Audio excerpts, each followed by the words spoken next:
56 countries के block OIC organisation of Islamic cooperation पर भारतीय सरकार एक बार फिर चढ़ दौड़ी है।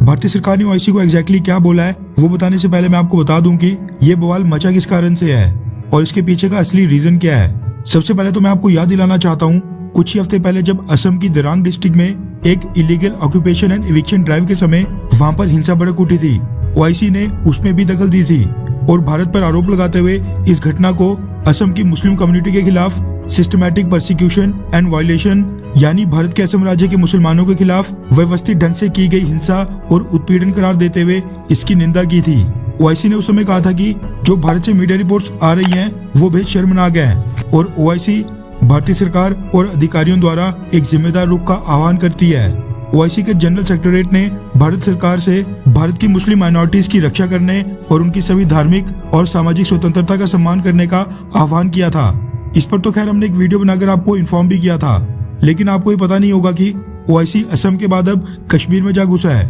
दरअसल हुआ ये कि ओआईसी का एक डेलीगेशन पिछले कुछ दिनों से पाकिस्तान के दौरे पर है। इस डेलीगेशन में ओआईसी ने कश्मीर मुद्दे पर जो स्पेशल एनवॉय अपॉइंट किया है वो उसके साथ ओआईसी का असिस्टेंट सेक्रेटरी जनरल और सऊदी अरेबिया, मोरक्को, सूडान और मालदीव्स के डिप्लोमेट्स भी शामिल थे। ये सारे का सारा डेलीगेशन पिछले कल पाकिस्तान ऑक्यूपाइड कश्मीर यानी पीओके के चिरकोट सेक्टर वाले पार्ट में गया था, जो लाइन ऑफ कंट्रोल के बिल्कुल पास है।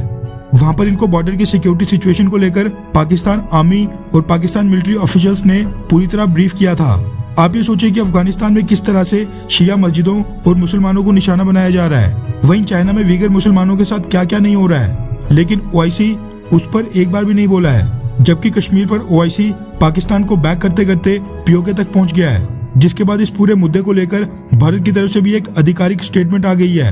रेफरेंस के लिए आपकी स्क्रीन पर top India news agency ANI news के आर्टिकल का स्क्रीनशॉट है, जिसके मुताबिक भारतीय सरकार ने ओआईसी के डेलीगेशन की विजिट का विरोध किया है। रिपोर्ट के मुताबिक भारत की फॉरेन मिनिस्ट्री के स्पोक्स पर्सन अरिंदम बागची ने कहा कि कश्मीर भारत का इंटरनल मैटर है और पाकिस्तान ऑक्यूपाइड कश्मीर में इस तरह की विजिट्स भारत के इंटरनल मैटर्स में दखल देना है। इससे पहले भारत ने कहा कि union territory of Jammu and Kashmir, जो कि भारत का अभिन्न अंग है, उससे संबंधित मुद्दों में घुसने का ओआईसी के पास कोई भी अधिकार नहीं है और ओआईसी के जनरल सेक्रेटरीट को दूसरे देशों को भारत के आंतरिक मामलों पर टिप्पणियों के लिए अपने मंच का इस्तेमाल करने नहीं देना चाहिए। वैसे स्टेटमेंट तो ठीक थी, लेकिन अब भारत को भी इस तरह की स्टेटमेंट्स देते काफी ज्यादा समय हो गया है। भारत इस तरह के कई बार जवाब दे चुका है, मगर रिजल्ट्स बिल्कुल भी नहीं दिख रहे हैं, क्योंकि इस बार तो ओआईसी ने सारी हदें पार करते हुए पाकिस्तान ऑक्यूपाइड कश्मीर की विजिट कर ली है। ऐसे में भारत को भी कोई कड़ा या निर्णायक कदम उठाना ही चाहिए। सऊदी अरेबिया जैसे कुछ अरब देश जिनका ओआईसी में सबसे ज्यादा इन्फ्लुएंस है,